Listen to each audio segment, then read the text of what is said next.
Hello everyone, welcome to simplified by Shivam. और आज एक बहुत बड़ा आर्टिकल इंटरव्यू के फॉर्म में आया था। और इंद्रनील पैन जो कि चीफ इकोनॉमिस्ट हैं यस बैंक में, और जीको दास गुप्ता जो कि इकोनॉमिक्स पढ़ाते हैं अजीम प्रेमजी यूनिवर्सिटी में, इन दोनों का इंटरव्यू है, क्वेश्चन आंसर के फॉर्मेट में है। तो बताइएगा आप में से कितने लोगों ने इसे छोड़ दिया और नहीं पढ़ा, चूंकि लंबा बहुत है, बड़ा बहुत था। और बहुत इंटरेस्टिंग इंटरव्यू पूरा ये प्रिंट किया गया है। डिक्लाइनिंग रूपी, अ क्राइसिस और एन अपॉर्चुनिटी। तो वेदर इट्स एन क्राइसिस और अपॉर्चुनिटी, इस पे पूरा ये डिस्कशन है। कई सारे आपने जो जो भी इकोनॉमिक्स अभी तक पढ़ी होगी, आपने आरबीआई के जो आपने इंस्ट्रूमेंट्स पढ़े होंगे, ठीक है, अब आप देखेंगे उसका रियल लाइफ में जो है उसका थोड़ा सा एक्सपोजर देखेंगे आप, तो आपको थोड़ा सा जो है आनंद आएगा। तो ये शायद उन लोगों को ज़्यादा अच्छे से समझ में आएगा जिन्होंने थोड़ी बहुत इकोनॉमिक्स जो है एनसीईआरटी वगैरह से पढ़ रखी है। तो ये मेरे बारे में है, आप इसे मेरे बारे में पढ़ सकते हैं, और टेलीग्राम पे का जो ये लिंक है इसको ज्वाइन कर सकते हैं फर्दर अपडेट्स के लिए। और ये देखिए कितना बड़ा आर्टिकल आया था। अब इसमें तो बढ़वाना मुश्किल था, तो मैंने इसको पीपीटी के माध्यम से जो है इसको पूरा क्वेश्चन आंसर के फॉर्मेट में कॉपी पेस्ट किया है। तो ये इंद्रनील पैन है और ये जीको दास गुप्ता जी हैं। एक्चुअली क्या है ना कि मुझे ऐसा लगता है कि वो जो बुलेट पॉइंट्स जो निकाले जाते हैं किसी भी आर्टिकल से आपको समझाने के लिए, तो मेरा अपना एक्सपीरियंस ये रहा है कि उससे एक तो कॉम्प्रिहेंशन चीज़ों का, और जो किस एसेंस में क्या बात कही गई है वो वहां से निकल के दूसरे डायमेंशन में चली जाती है। ठीक है, क्वांटिटेटिव हो जाता है सब कुछ। क्वांटिटेटिव मतलब कि हाँ भाई, उसमें हेजिंग की बात हो गई तो भाई हेजिंग क्या है, फिलिप कर्व की बात हो गई तो फिलिप कर्व क्या है। अब बेसिकली उसमें ऑथर कहना क्या चाह रहा है। तो मैं ये कोशिश करता हूँ कि इस फॉर्मेट से मैं पूरा आर्टिकल आप लोगों के सामने पढ़ूं नहीं तो कम से कम जो है मोटा मोटी चीजें तो आपको आप पढ़ ही लें। ठीक है, उसमें कहना क्या चाह रहा है ऑथर, तो ये बेसिक ऑब्जेक्टिव है। अदरवाइज मैं भी इसमें से बुलेट पॉइंट्स निकाल के, अब जैसे इस पैराग्राफ के भी 4 बुलेट पॉइंट निकल आएंगे, है ना। अब जैसे रुपी स्टीप स्लाइड कर रहा है तो करंट अकाउंट डेफिसिट हो गया, ये सब चीजें हो गई। इम्पोर्ट क्राइसिस है, ये सब इन सब का आप हेडलाइन बना लीजिए, बुलेट पॉइंट्स में समझा दीजिए। तो आप ये देखेंगे इस आर्टिकल में कितना टाइम लगने वाला है हम लोगों को, ठीक है, लेकिन आपको मजा आएगा इसमें। पूरा जो कॉम्प्रिहेंशन है ना पूरा, वो आप एक बार समझिएगा तो आपको आनंद आएगा कि हाँ भाई कुछ इंटरव्यू था, कुछ लिखा हुआ, कुछ कंटेंट था, समझ में आया। और लिखना भी तो है मेंस में गुरु, रेडीमेड खाने से कब तक काम चलेगा, है ना। चलो आगे बढ़ते हैं। अब ये सबसे पहला क्वेश्चन था कि द डिक्लाइनिंग रूपी has several consequences, in some is it a crisis और एन अपॉर्चुनिटी। तो ये जो क्वेश्चन है ये पूछा, उसके जब उसका उसके नीचे ये पूरा आंसर है। ठीक है, अब देखिए जब रुपी जब डेप्रिशिएट या कोई भी करेंसी जब डिवैल्यू होती है तो उसके एक्सपोर्टर्स को बेनिफिट होता है, ठीक है, और इंपोर्टर्स को नुकसान होता है। ठीक है, वैसे वर्षा जब एप्रिशिएट करेगी तो एक्सपोर्टर्स को नुकसान होगा। अब इसमें आप देखिए कि रुपी जब डिवैल्यू हुआ तो एक तो करंट अकाउंट डेफिसिट ये बढ़ा हमारा। ठीक है, जब बैलेंस ऑफ पेमेंट में आप पढ़ेंगे तो एक करंट अकाउंट होता है, कैपिटल अकाउंट होता है। ठीक है, तो करंट अकाउंट डेफिसिट जो है ये बढ़ा, और साथ ही साथ जो है जो एक्सटर्नल डेट है वो भी हमारा बढ़ा, एक्सटर्नल डेट। ठीक है, अब यहाँ पे जो आंसर है उसमें ये कह रहे हैं कि वाकई ये मैटर ऑफ कंसर्न तो है। ठीक है, क्योंकि पर क्वेश्चन ऑफ अपॉर्चुनिटी तब आती है जब हम इसके पॉजिटिव इम्पैक्ट की बात करें। ठीक है, ट्रेड और नेट एक्सपोर्ट्स पे। ठीक है, अब यहाँ पे दो रीजन है।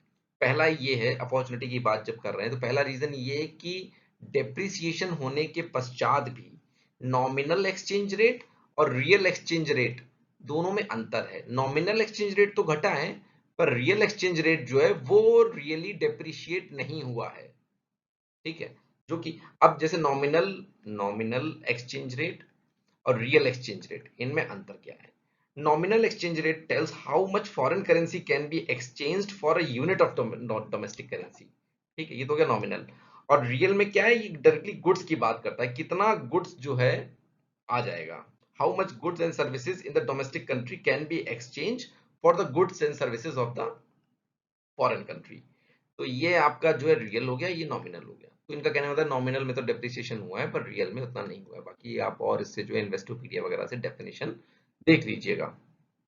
ठीक है, अच्छा, उसके बाद ये कह रहे हैं कि रियल एक्सचेंज रेट जो है ये इसमें चेंज होता है, तो फिर ये जो है कंसर्न की बात है। बाकी श्रीलंका और डेवलपिंग कंट्रीज में जो भी इंस्टेबिलिटी है, ठीक है, तो इसकी वजह से भी इनका जो कहना है डेप्रिसिएशन हुआ है। और दूसरा ये कि इन्फ्लेशनरी प्रेशर जो है, जो इन्फ्लेशनरी प्रेशर है वो परचेजिंग पावर जो है वो इरोड कर देता है, जिनकी इनकम लिंक नहीं है उस क्राइसिस से, उनकी भी।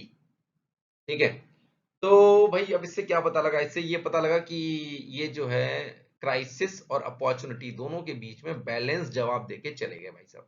ठीक है, कि भाई नॉमिनल एक्सचेंज रेट जो है वो तो उसमें डिप्रिसिएशन हुआ है, पर रियल एक्सचेंज रेट में नहीं हुआ है। ठीक है, तो ये सब इनका मानना है। अगला क्वेश्चन देखते हैं क्या है।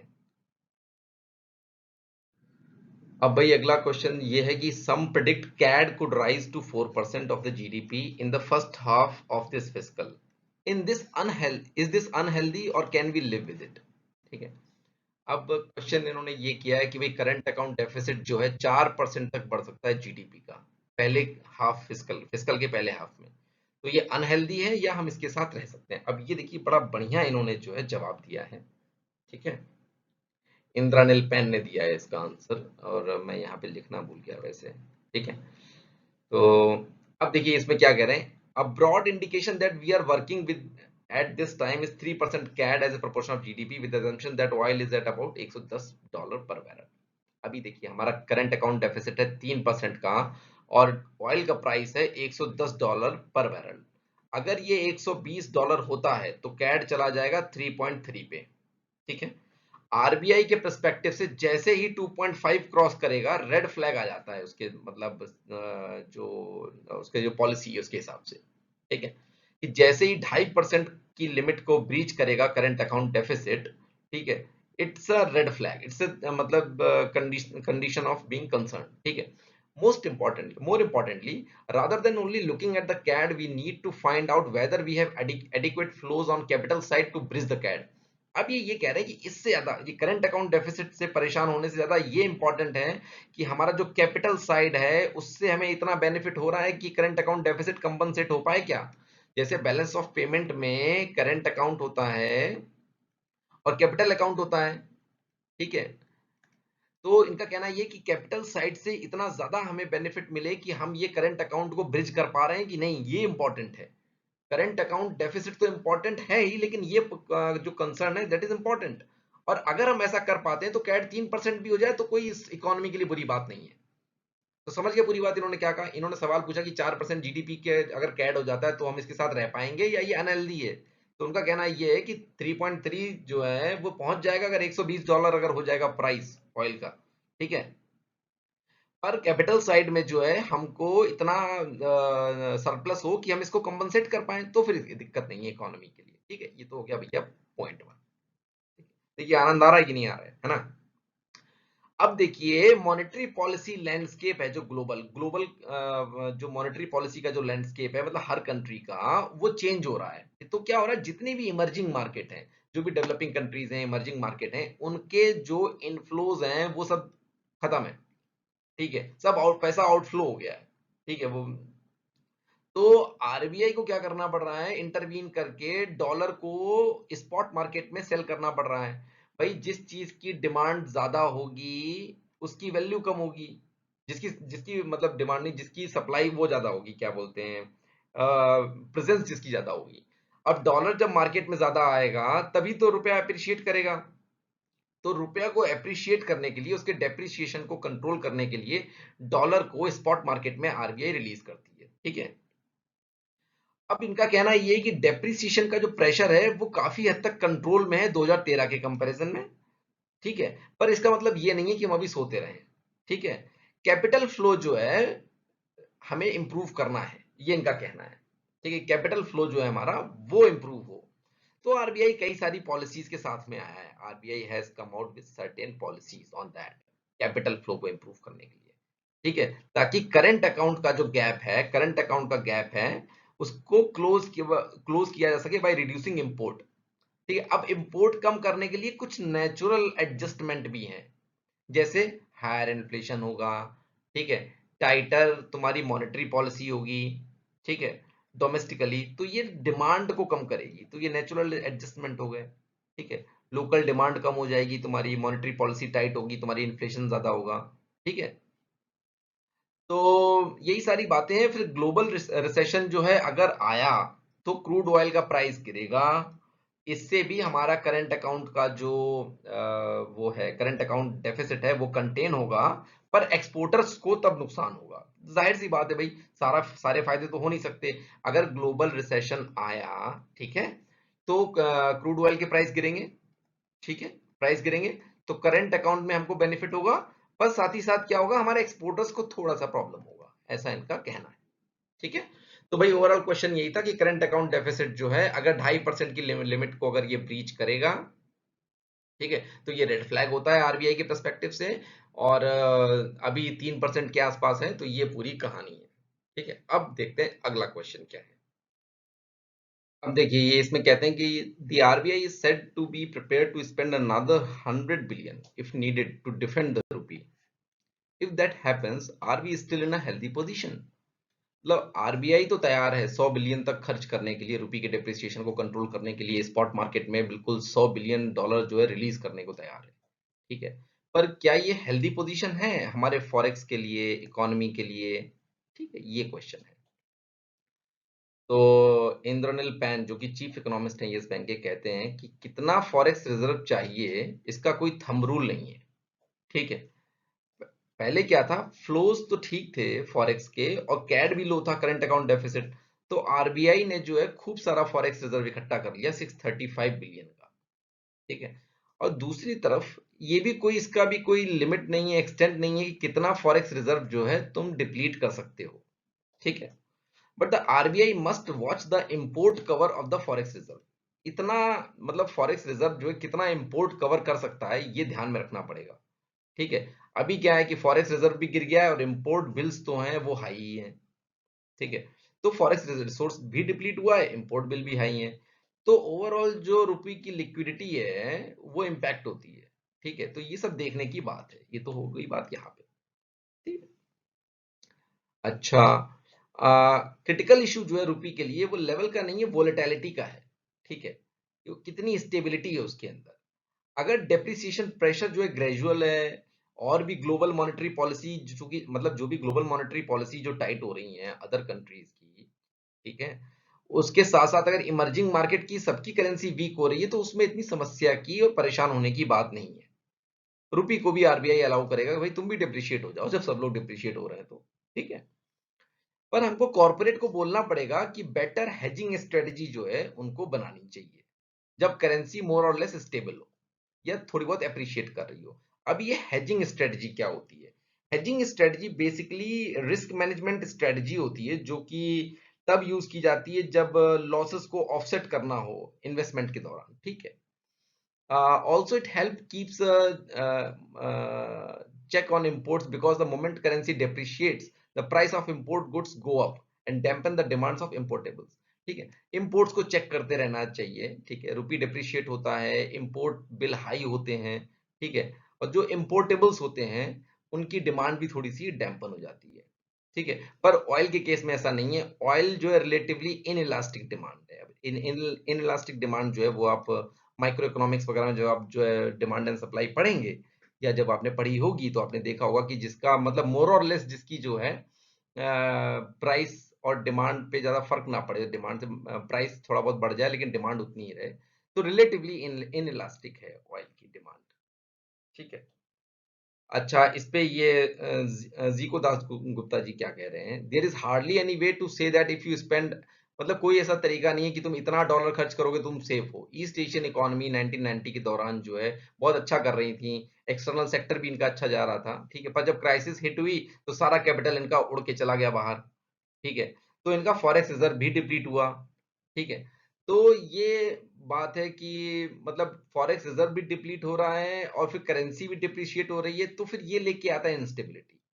ठीक है, फॉरेक्स रिजर्व भी आपका डिप्लीट हुआ, करेंसी भी आपकी डिप्रिशिएट हुई, तो फिर ओवरऑल जो है आपका इंस्टेबिलिटी आ गई। ठीक है, जब तक कैपिटल फ्लो आउट नहीं हो रही है, तब तक इतना ज्यादा कंसर्न की बात नहीं है, पर यह है कि फॉरेक्स रिजर्व बहुत ज्यादा डिप्लीट नहीं होना चाहिए। तो ये इस प्रश्न का उत्तर था कि आरबीआई सेट टू प्रिपेयर, भाई ये 100 बिलियन तुम खर्च तो कर दोगे, पर इन सारे एस्पेक्ट्स को ध्यान में रखना है। ठीक। With a declining rupee, the value of our external debt has risen. Is that a concern? रुपए गिरने के साथ साथ हमारी जो एक्सटर्नल कमर्शियल बोरोइंग है, ठीक है, वो बढ़ी है। क्या ये कंसर्न की बात है? देखिए, इस पूरे आर्टिकल में डिस्कशन में आपको बहुत ज़्यादा फैक्ट फिगर ये सब नहीं मिलेंगे, पर जो बेसिक अंडरस्टैंडिंग है ना गुरु, वो मिलेगी आपको। ठीक है, तो यही हम लोगों का ऑब्जेक्टिव है फिलहाल। तो देखते हैं इसमें क्या कह रहे हैं। It's a tricky question. अब बताइए, इतने बड़े इकोनॉमिस्ट को भी ये जो है ट्रिकी क्वेश्चन लग रहा है कि भाई रुपये के गिरने के साथ साथ जो है ईसीबीज हमारी जो है राइज कर रही हैं। ठीक है, अब इनका पॉइंट ये है कि एक्सटर्नल कमर्शियल बोरोइंग जो भी हमने की है वो हेज की गई हैं कि नहीं, करेंसी डेप्रिसिएशन के लिए। ठीक है, ये पॉइंट की बात है कि वो बोरोइंग्स हमने थोड़ी करेंसी डेप्रिसिएशन के टाइम के लिए जो है हमने उनको हेज किया है कि नहीं। अगर उनको हेज किया है तो कोई प्रॉब्लम नहीं है, अगर हेज नहीं किया है तो वो जो हमें रीपे करना पड़ेगा in terms of rupee will have surely gone up, तो वो बहुत ज्यादा हो जाएगा। ठीक है, कंपनीज को जो है अपनी बैलेंस शीट को एडजस्ट करना पड़ेगा। ठीक है, अच्छा, इंडियन कंटेक्स्ट में क्या है, जो समस्या है वो ये है कि जो 3 से 6 महीने के अंदर जो मैच्योर हो रहे हैं डेट, जो रीपे करने पड़ेंगे, वो समस्या की बात है। नेक्स्ट ईयर तक जो है वो डिप्रिसिएशन थोड़ा सा कंट्रोल में आएगा क्योंकि ग्लोबल एटमॉस्फेयर थोड़ा सा चेंज होगा। ठीक है, और लॉन्गर ईसीबीज के लिए जो है ये बहुत ज्यादा प्रॉब्लम की बात नहीं है।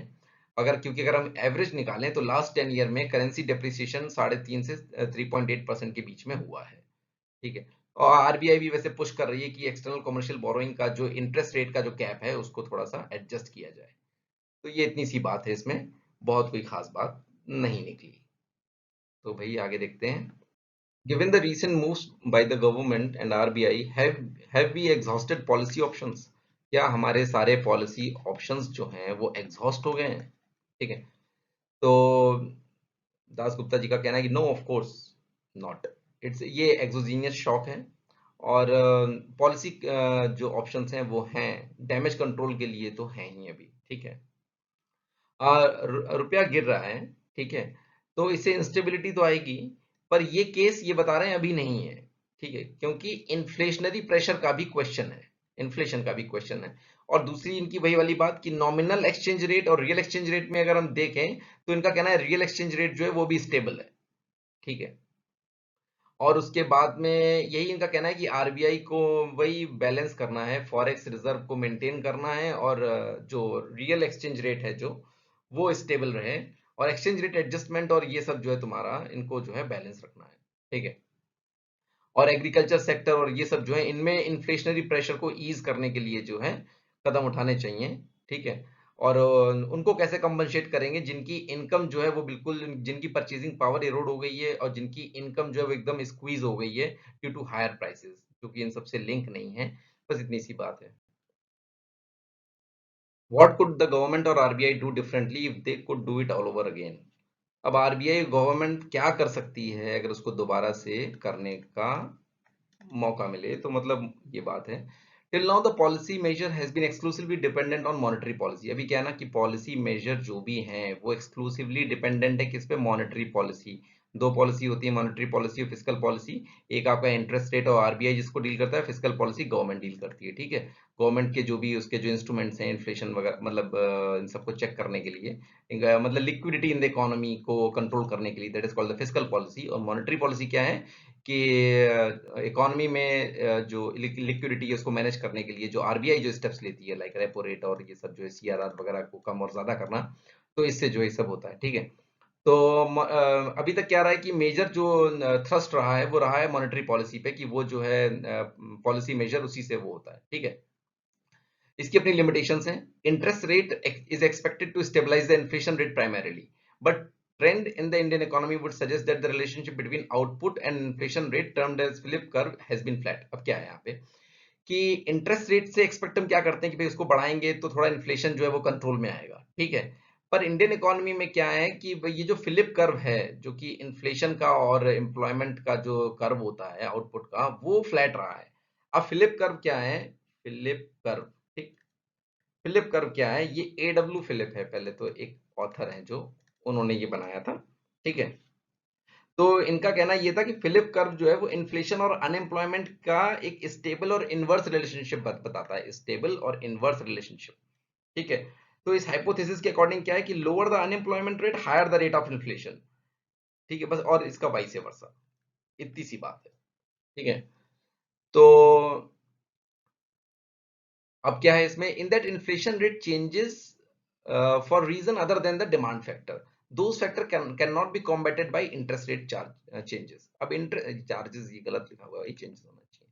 तो इंटरेस्ट रेट को चेंज करके इन फैक्टर्स को जो है, जो फिलिप कर्व जिसकी वजह से फ्लैट है जो आपका, ठीक है, जो डिमांड के अलावा जो फैक्टर्स हैं उनसे कॉम्बैट नहीं किया जा सकता।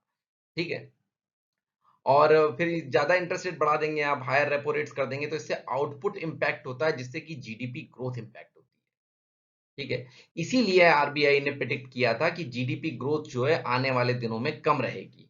अब इनका कहना ये कि अब ये हो गई भैया मॉनेटरी पॉलिसी की बहुत बात। ठीक है। अब इनका कहना है कि जो फिस्कल इंस्ट्रूमेंट है उस पे थोड़ा सा एम्फेसिस दो। फिस्कल इंस्ट्रूमेंट, फिस्कल पॉलिसी के दो तरीके हैं। पहला तो कॉर्पोरेट टैक्स में जो है उसको तुम थोड़ा सा बढ़ा दो, या फिर वो जो अपना जो स्पेस तुमने दे रखा था, जो रिबेट दे रखी थी, वो वापस ले लो। ठीक है। ताकि गवर्नमेंट अपने कुछ एक्सपेंडिचर्स को फाइनेंस कर पाए। ठीक है। और जिसमें अपना वो क्या बोलते हैं, लेबर इनकम वगैरह को कंपनसेट करना है, ये सारी चीजें हैं। ठीक है। अब हिस्टोरिकली क्या है कि कॉर्पोरेट टैक्स चेंज जो है उसका कॉर्पोरेट इन्वेस्टमेंट पे बहुत ज्यादा फर्क नहीं पड़ा है, ऐसा इनका कहना है। 2018-19 के बीच में बहुत ज्यादा कॉर्पोरेट टैक्स कंसेशन दिया गया था, पर कॉर्पोरेट इन्वेस्टमेंट पे फर्क ही नहीं पड़ा बहुत ज्यादा, तो क्यों भैया टैक्स कंसेशन दे रखे हो? अभी वर्तमान में 5 लाख करोड़ का कंसेशन दे रखा है। अगर ये आप नहीं ले, ये आप वापस ले लेंगे, तो आपके पास बहुत सारा फिजिकल स्पेस बच जाएगा गुरु। 5 लाख करोड़ का दे रखा है टैक्स रिबेट। ठीक है। अब ये अगर ये वापस ले लिया तो भैया फिजिकल स्पेस कितना बच जाएगा, 5 लाख करोड़ का, है ना? और इससे इनका कहना है कि 18-19 के हिसाब से भी देख लो तो कॉर्पोरेट इन्वेस्टमेंट का कॉर्पोरेट टैक्स कंसेशन से बहुत ज्यादा लेना देना नहीं पड़ा, मतलब बहुत ज्यादा इंपैक्ट नहीं पड़ा है इतिहास में। तो ऐसा इनका कहना था। ऐसा किसका कहना है भाई? ऐसा कहना है जीको दास गुप्ता जी का। ठीक है। अब इसी बात पे इंद्रानिल पैन क्या करते हैं, कहते हैं, वो देखते हैं। वही क्वेश्चन जब इंद्रनील पैन जी से पूछा गया, व्हाट कुड द गवर्नमेंट और RBI do differently if they could do it all over again, तो इन्होंने क्या किया कि बहुत ज्यादा, मतलब जो है सेटिस्फैक्टरी मुझे नहीं लगा आंसर दिया है। ठीक है। इनका कहना यह है कि मॉनेटरी पॉलिसी ने जो अपनी जो अनाउंसमेंट की है मिडल ऑफ द मंथ में, तो इससे मतलब मार्केट में सेंटीमेंट गया है कि भाई आरबीआई के पास जो है रिसोर्सेज हैं करेंसी को डिफेंड करने के लिए, ऐसा ऐसा नहीं है कि मतलब जो उसके पास अब कोई ऑप्शंस नहीं बचे। ठीक है। और उसके बाद इनका कहना है कि क्रिटिकल एरियाज जो हैं वो इनकी हैं ट्विन डेफिसिट प्रॉब्लम पे। ठीक है। करंट अकाउंट डेफिसिट हो गया, आपका फिस्कल डेफिसिट हो गया। ठीक है। तो इनका कहना है if you cumulate the fiscal deficit as a proportion of GDP and CAD together, we are as wide today on the twin deficit as we were in 2013। जैसा 2013 में ट्विन डेफिसिट था, वही स्थिति जो है उतना ही ज्यादा अभी हो गया है। ठीक है। तो वही इनकी बात है, बाकी इन्होंने कोई खास बात नहीं की है। गवर्नमेंट की आउटस्टैंडिंग डेट जो है वो ये लार्ज बता रहे हैं, और जो इंटरेस्ट रेट बढ़ा है उससे इंटरेस्ट बिल जो है वो बढ़े हैं। ठीक है। तो ये फिजिकल इम्बैलेंसेस जो है उसको करेक्ट करने की बात है, मतलब एक बैलेंस्ड व्यू, जैसा यूपीएससी में आंसर में लिखा जाता है भैया, ना इधर का ना उधर का, थोड़ा सा जो है बच के अपना निकल गए। तो ऐसा इन्होंने जो है किया है, कोई खास बात यहाँ पे नहीं की है। लास्ट क्या है कि what did you mean by rethinking policy rules. ठीक है। अब इनका पॉलिसी रूल्स पे थोड़ा सा क्वेश्चन है, मतलब जेडडी का, कि भाई जो है ये क्या पॉलिसी रूल्स इनके हिसाब से कुछ उसमें दिक्कत है। वो क्या है, वो देखते हैं कि फिजिकल पॉलिसी जो है वो डेट टू जीडीपी रेशियो जो है इसको टारगेट करती है स्पेसिफिक लेवल पे। ठीक है। Physical policy. ठीक है। ये डेट स्टेबिलिटी को टारगेट करती है, पर मॉनेटरी पॉलिसी क्या करती है कि target the output gap and thereby control inflation. ठीक है। अब इन्होंने कहा है कि जो इंटेंसिटी है स्लो डाउन की, वो ये है कि इंटरेस्ट रेट जो है वो कंपनसेट ही नहीं कर पा रहा है, ना आउटपुट ग्रोथ को ना लेबर इनकम को। ठीक है। तो और ऊपर से इंक्रीज्ड इंटरेस्ट रेट का जो है प्रेशर और बढ़ गया है। तो फिजिकल पॉलिसी का जो रोल है वो ये यहाँ पे बहुत ही, मतलब जो है अलग तरीके से देख रहे हैं। इनका कहना है कि physical policy need to play role in helping boost demand, पर ये भी that is not exactly consistent with the present policy framework. अभी जो पॉलिसी का फ्रेमवर्क है उसके हिसाब से फिजिकल पॉलिसी का जो बेसिक काम है कि भाई डिमांड को बूस्ट करना, वो नहीं हो पा रहा है। ठीक है। अब इसकी जो डिजाइन है फिजिकल पॉलिसी की, वो ऐसी होनी मतलब सिर्फ ये है कि debt to GDP ratio stabilise करने की है। ये मतलब आउटपुट ग्रोथ को बूस्ट करने की, लेबर इनकम को बूस्ट करने की मतलब उसका डिजाइन नहीं है फिजिकल पॉलिसी का। ठीक है। तो ये ओवरऑल बात ये कह रहे हैं। कि फिस्कल पॉलिसी का बेसिक रूल क्या है भाई, उसकी थोड़ा डिजाइन जो है उसका वो डेट टू जीडीपी रेशियो पे, डेट टू जीडीपी रेशियो पे ज्यादा है rather than output growth rate और लेबर इनकम को बढ़ाने का। आउटपुट ग्रोथ रेट, ठीक है, ग्रोथ रेट और लेबर इनकम, बहुत शानदार पॉइंट्स हैं। अगर ये लिखे जाएं, मतलब मेंस में अगर कोई मान लीजिए फिस्कल पॉलिसी पे कोई क्वेश्चन आ गया और आपने अगर ये कह दिया कि मतलब जो है अभी जो फिस्कल पॉलिसी का जो डिजाइन है वो मतलब आउटपुट ग्रोथ और लेबर इनकम को टारगेट नहीं करता है, केवल डेट टू जीडीपी रेशियो पे देखता है, तो समझ रहे हैं कहाँ से कहाँ मामला चला गया।